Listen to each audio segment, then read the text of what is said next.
আপনারা কি ভাবছেন মাঠে রান্না হচ্ছে কেন? এই এত রয়েছে, তাই তো? এক্ষুনি চটকে প্রশ্ন সলভ করে দিচ্ছে। এই দেখো ধোনাদের দিয়েছি, কড়াই পড়া তাদের দিয়েছি, সে বোয়া করে উঠছে। Good morning guys, welcome to back to my channel. Guys চলে এসেছে নতুন একটা বললাম নিয়ে। আজকে এখন আমার মাঠতে যাবো, সকালে মাঠকে যাবো। সে আমার যে গেলু সে আলু খুলতে ওই জমিতে আমার বাদাম মশাতে যাবো। এই সকাল সকাল মা বাদাম মশাতে যাচ্ছে, এখন 7টা বাজে যায়। পুরো 5টা 7টা বাজে যায়, দেখো এই তো 7টা, দেখো 7টা। মাও সব দরগর সব পুষতে সব দেখো দাদাটি আছে। আমার নাক পা বুঝে যাচ্ছে, পাকাতে ছিল। হ্যাঁ হ্যাঁ হ্যাঁ গাইস, মাঠ থেকে এসে এসে দেখি পড়তে যাবো না দেখি গাইস। মাঠ থেকে এলো, মাঠ থেকে চলে এসেছি, এখন বাজে 10:30 বেশি হয়ে গেছে।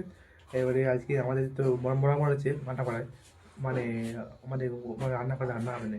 সেই আমাদের নিচু ঘরে যেখানে দেখেছি ওখানে নিচে রান্না হবে, তার জন্য তার জন্য সবই হবে, সব সব এইসব অবস্থা বালতি বালতি সব বালতি সব বইতে হবে, নিচে বইতে হবে। আর নিচে আঁচে মনে হচ্ছে আঁচটা বার করবো, তারপর নিচে রান্না হবে। চলো আগে বয়ে ফেলি, না আরে দেরি হয়ে যাবে।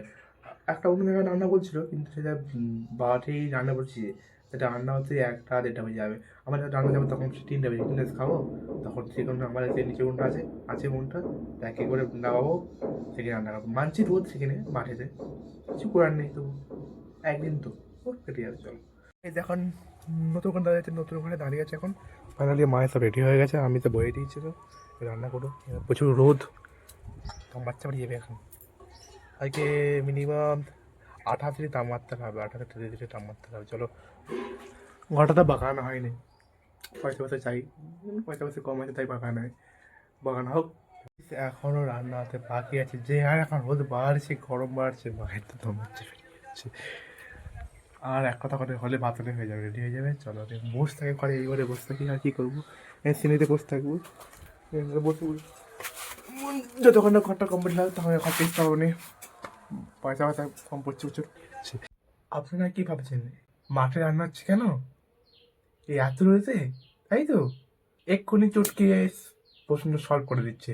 কারণটা কি হয়েছে, আগের দিনে মানে একটু পাড়ায় বয়স্ক ঠাকুমা মারা গেছে, সেই কারণে আমাদের এখানে নিয়ম আছে যে কেউ মারা গেলে রান্নাঘর থেকে রান্না করতে নেয়, সেই কারণে ফাঁকে রাখতে হয়। সেই কারণে ওই কারণে এত রোদে রান্না হচ্ছে, কারণ ফাঁকে তো আমাদের রান্নাঘর চালা নাই, একটা রান্না চালা বা ওখানে ঘরের ভিতরে জ্বালানি গ্যাস আছে, সেরকম আর কি, বুঝলি কি না?